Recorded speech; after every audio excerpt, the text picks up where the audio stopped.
Hello, and welcome to another episode of eBay Scavengers. I'm Mikey, and today with me is Wendy. Hi. And this is episode 24, and we're going to talk about being on the road. Yeah, we are on the road for sure. We just spent a few days consecutively in our car with our cat and our dog, which was especially exciting, although totally irrelevant because they don't go to thrift shops or garage sales. Here's the thing. We have been on the road. We shut down our store. We put it into a real vacation mode. And by that I mean we aren't accepting any purchases because we are gone for a month. And there have been some issues. One of the problems was we had 3 returns since we shut down our store. So even though I'm on the road, I'm working on something totally different than eBay, I have to deal with returns. They've all been kind of like not really good return situations. So one of them, the return of the pig spine, is probably the most frustrating. I've sold this spine now twice, and it's been returned both times. This person, it actually got delivered to them. Somehow they missed the delivery in New York and sent it back for a return. And I can't even verify whether it's home or not yet. So they're returning it having not seen the item. Yeah, they didn't even get it. They just missed it. And then we had a travel hot water heater that we sold just before we left, like a day or two before. It was a cool little Japanese thing. They're returning it for no particular reason. And I had to pay shipping both ways because we had automatic eBay returns turned on. So one, I'm going to kill the eBay automatic returns program because it's done us really no good. It just makes it easy for people to return things. So I'm no longer okay with that program. You know, what's funny about the Japanese, I think it's called an induction heater. Mm-hmm. So it's like a wire you plug into an outlet, and on the other end is like a metal coil that you can stick into a liquid, and it'll quickly boil the liquid. What's really funny about having sold it right before we left, and it's in a little cute little vinyl case with like 2 cute little mugs, is that we really needed it on the road for the first time ever. Well, we should have taken it out of the store. It's waiting for us at home now. So the other funny thing is, you know, we're getting returns, but we're not home to receive the returned goods. So we have someone checking our mail for us, but we actually don't really know what's come back. We have to just kind of go on the word of the person, really. Or unless we have tracking from them. But another issue was I sold a pair of pants. They went to France. This could be a song. And the person said they never got the pants. So here's the issue. The tracking says they were delivered. So I called up PayPal yesterday and said, if I have a tracking number that says delivered, I'm clear, right? And so PayPal just wants a copy of the postage that I printed. And of course, this was done several weeks ago, so I can't show the actual postage. But I've been looking around between eBay and PayPal trying to find a receipt for the real postage. So far, no luck, but I can find things that are close. So we'll see if they let me out of this one. So finally, one thing that's been haunting me since we have left home is I have one eBayer in Greece that I knew was going to be trouble from the minute he wrote me. He was trying to make these deals and get different pricing, and it's just so expensive to ship to Greece for us that I wasn't even going to have any of it. And he finally just paid full retail. I should have blocked him before that happened, but the sale went through. Every 2 days he mails me and gives me a day count of how long he's been waiting for this item. And I warned him, shipping to Greece, you're probably looking at it 40 plus days. And every other day I get an email from this guy like, where's my item? It's been 23 days. Where's my item? It's been 25 days. You know what I think this guy needs to hear? Let's be friends. Let's be friends. Yeah, that works with Brazil. we were dealing with an eBayer, and we were the customer, and we were typing back and forth about something, and the guy said, or maybe he was our customer, I don't know, forget. But anyway, he at some point in this negotiation that was going on for a long time, this person said, let's be friends. And for some reason, that totally melted both of our hearts. And we were like, okay. And we gave him whatever he asked for. I think it was a best offer issue. We just kept negotiating. We were down to just a few dollars difference. That's my new tactic. I'm just going to say, let's be friends. Let's be friends. I think that works on best offer when you really get into it. All right, so here's what's been going on. Since we are in the Northwest, we have Wendy's book that we've been touring with. And the problem is we still have things to ship. And the issue for us is padded flat rate envelopes. Yeah, we really took for granted that the USPS system was committed to flat rate and was going to really reliably supply materials for it. And that was a little naive, even though I think it's implied that they should be reliable for it, because there are no flat rate padded envelopes to be found in like several zip codes. Right. So what happened is before we left, which was over 3 weeks ago, I ordered something like 100 padded flat rate envelopes to my parents' house. So when we got here, the envelopes would be ready for us, and we could just keep doing eBay and shipping stuff right from their house as we found things. The problem is nothing arrived, and I called the post office. I'm like, where are they? You know, I've ordered these 3 weeks ago. You guys usually can turn them around faster than that. And they're like, our whole system for shipping these envelopes has failed. Then we started going to the post offices. And we're like, how many padded flat rate envelopes can you give us? Because these are the perfect perfect packaging for most small items. We can put shoes in them. We can put even somewhat fragile books. things. Yeah, because you can wrap it in cardboard and then stick it in. Right. It's just a really great packaging material, and the price is really unbelievable. So I can see why everyone wants them. But we are having just no luck at all with the padded flat rate. So we at our one, I want to add at our one local post office here, I went in and I was prepared to ask for a dozen. And then if they gave me the dozen, I was going to say, can I have double that? And I was going to keep escalating and see how many I can get the teller to give me, because they are strangely skimpy with these envelopes. And then Mikey was in line behind me at the post office, and he was supposed to be a separate customer and go through the same thing, ask for the envelopes. But Mikey has this little problem that he's always had as long as I've known him, which is he cannot tell a lie, and he cannot, even bend the truth a little. So here we are standing online, and I go, can I have a dozen? She says, yeah. And I go, can I have two? And she, winces, but she gives me the 2 dozen. This was, right before they ran out. We took the last of them. And then Mikey's up in queue in the line, and the woman looks at him and goes, next. And he stands there with a blank face, and she goes, are you next in line? Do you want something? And he goes, no. So here he is, this guy who's in line for no reason at the post office, which doesn't look good for anybody. Well, I was hoping what would happen is someone else would open up in line, and I could go into talk to another different teller person. But let's face it, didn't work. These situations are not good for you. No, it wasn't good. So we ended up having to use the old flat rate envelopes. Now, technically, the old flat rate envelopes, they're much thinner. They don't have any padding. They're made of cardboard. A real thin cardboard. There's no bubble. Yeah, it's more like a cereal box kind of thickness.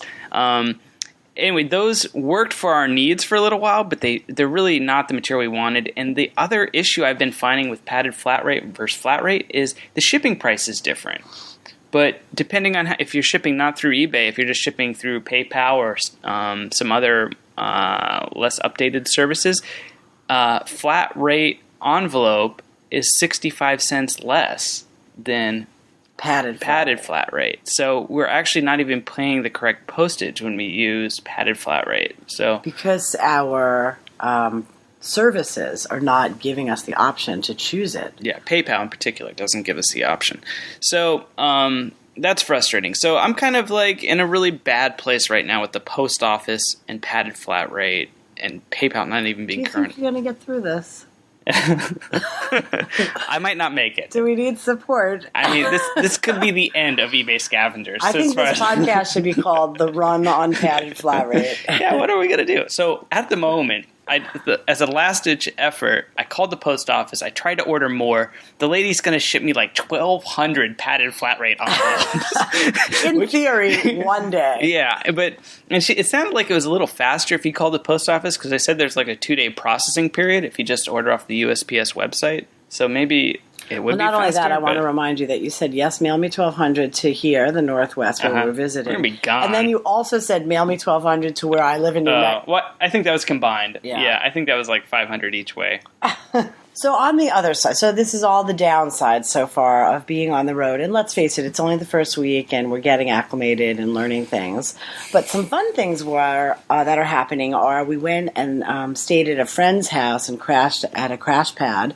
And they gifted us this book we found on the bookshelf called Thrift Score by Al Huff. And the subtitle is Scavenging for Fun at Thrift Stores, Where That Kooky Stuff Came From, How to Shop Smart, and What Crazy Things You Can Do With It at Home. Yeah, so we don't know anything really about the contents of this book, but we couldn't believe that it said thrift score and scavenging all together on one page. So this is a book we'll be checking out and can give maybe a review on later. I think one of the fun things about it is dated. It's 1977, and so they show what was like a good score back then. Yeah. Like, look at this. Some of this has not changed. So right here they're featuring a pair of Adidas. Those would be a good score today. Original Billie Jean King endorsement with Billie Jean King's face on the tongue. I bet they're worth a fortune. Whatever they say in this book it's worth like a zillion times more than that today. Those are scores. There are truths to this book in spite of its age because look, and there's the juicer that we already have. It's the Juice-O-Mat. Oh, that's a great juicer. This is knowledge that it really actually does last forever. It just gets more valuable. But what I like just from flipping through this book is they were definitely cultivating like what is valuable, what is an eye for things. Death Before Disco. There's a Death Before Disco t-shirt. And now if I saw the Death Before Disco t-shirt, I would just stop and maybe cry. I don't know. I would buy it. I would buy it, of course. And I would try to buy it for $0.25, but I would have an emotional experience because that is one hell of an item. Yeah.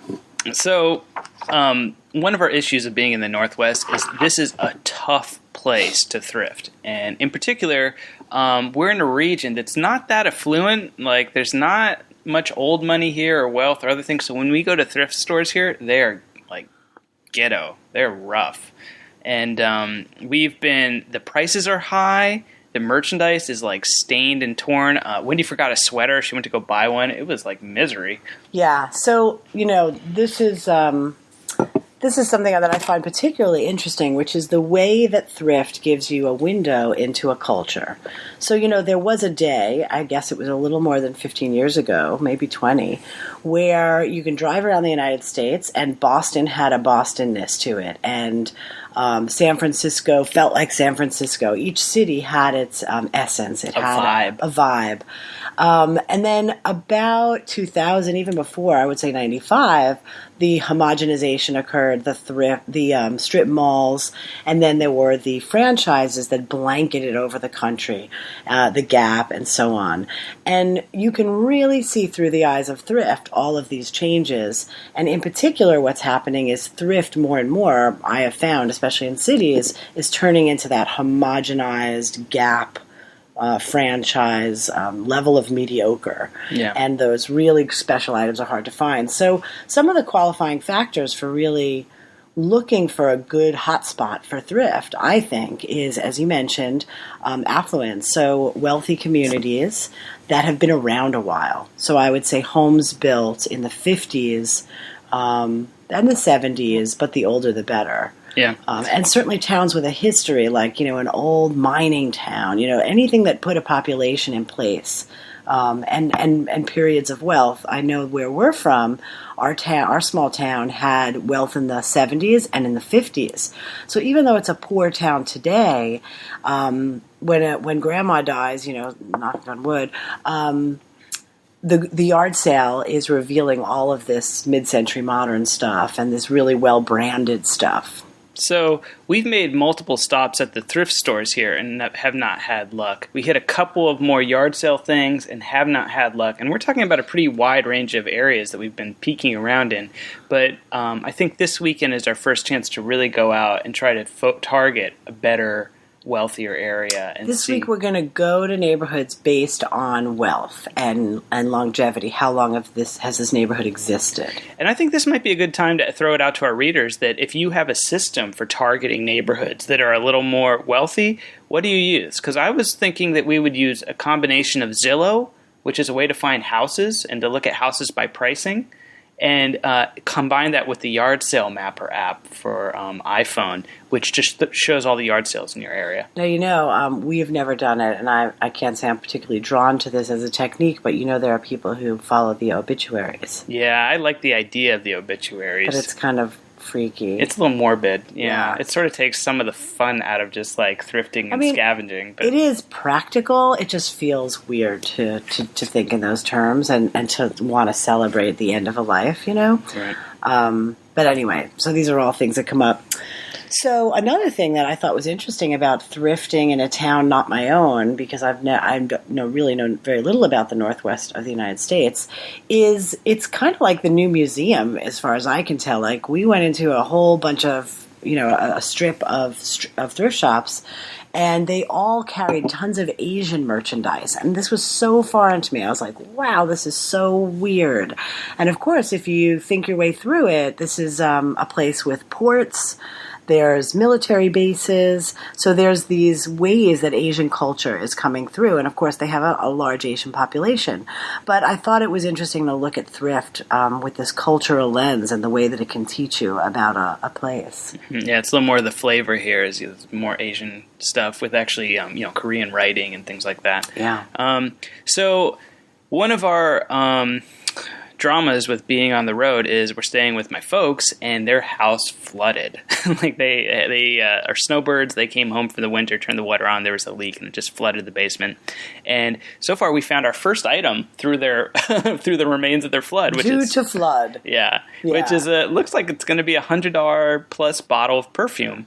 Well, what happened is, so the lower level flooded where we were supposed to be staying. Now we're staying in the living room, and they had to rip the floors out and the cabinetry because it was all flooded at least a couple inches up, and the water wicked. So when they did, it revealed like all of the household's dirty secrets, stuff that got like thrown into a cabinet and forgotten about since the end of time. One of which was it's Parfum Nina Ricci. Yeah. Paris, eau de toilette. So yeah, we got gifted, this crap from under the sink, and I think what it reveals is that every home under its sink, in its corners and crevices, is sitting on a small fortune of stuff that's been forgotten. Yeah, it's too bad that the insurance company came in and cleaned out everything because we could have scavenged for a while in the muddy water basement. And then we wouldn't have to struggle with thrift shops. So we're going to go ahead and start wrapping up this episode. We just got a couple little points to make. So one of the challenges with being on the road is something that Ryan had brought up in an earlier episode, and that is being online all the time. So we went ahead and updated our cell phone plans so that we have several gigabytes of data now that we can use, and turned on the Wi-Fi mode. So we didn't jailbreak the phones. We just pay like an extra $30 a month, and our phones can work as Wi-Fi hotspots so our laptops can go through them. And the reason this is really critical for us is when we are eBaying from the road or selling anything online from the road, issues come up. So even though there's a PayPal app and an eBay app, there's sometimes a little more complex issues that you got to start responding to, like answering cases that are opened against you or getting people detailed information about their tracking. And it's just a lot easier when you have a real laptop. If you don't act fast, they escalate. A case can get escalated against you, and you can lose your eBay status for not responding quickly enough. So data is really super important on the road. Yeah, so it's nice. I'm glad that we have a Verizon plan that lets us just turn on the wireless mode. And it's actually, you can go through Bluetooth or even a USB cable as well with your phone. But it just makes it really easy that we can work from anywhere through a single device. And even if the Wi-Fi is not good, we have our phones to get us on. Yeah, so I want to point out before we close this episode that we are in Macklemore territory, and the location of the famous Macklemore thrift shop video. And he certainly makes it seem like there's a bounty of good stuff up here. Maybe that's just Hollywood, but I'm going to run with that and hope that we can find what he found. Well, Jay and Ryan hit some of they were just in the Northwest recently too, so they turned us on to some of the outlet stores, the Goodwill outlets that sell by the pound. Right. And we have one near us and several more in the vicinity, so we're going to have to start checking those out and see what it's like. I want to answer one listener question before we close out, and that is a question I think from Jeff from Rochester Hills, Michigan. He wants to know what we think is the best day of the week to list an item. Yeah, so I'm going to kind of answer a different question first, because in terms of when to list, the one thing we noticed about listing is every time we list, in spite of, irregardless of the day of the week, we notice that our sales in our store increase. And the only thing we can imagine to be the cause of this is maybe eBay re-indexes everything every time you get in there. We don't really know, but just by fact of putting up a few items, everything in the store seems to start to move. Now, you had some thoughts about day of the week, which I agree with. Well, we don't do auctions hardly ever. So I would say, for the most part, day of the week is irrelevant when you're just doing buy it now. But the one caveat I'll add to that is if you are doing auctions, I really like Sunday night. Yeah. in terms of sales and day of the week, which is a slightly different question, but I think it relates. Sunday is the boom night. It seems like everybody's tired from the weekend and they're done with their fun and play and they're settling in, but they're kind of tinkering online or something. Yeah. It's like the equivalent of primetime TV family hour or something. Yeah. So if you list on a Sunday at 7:00 and your item expires a week later, the next Sunday at 7:00, two Sundays get in there at peak time. So that would be my suggestion, and I think Jeff probably already knows this too if he's asking the question, thinking in those terms. Thanks, Jeff, for the question. Yeah. I hope he answered it kind of indirectly and directly at the same time. Yeah. So, but Jeff, I would actually suggest not doing buy it, just doing buy it now and not doing the auctions in most cases. So, all right. That is another episode. This was episode 24 of eBay Scavengers, and it's on the road with Wendy and Mikey. Thanks, as always, for listening. Don't forget to send us your questions. We'll do our best to answer them.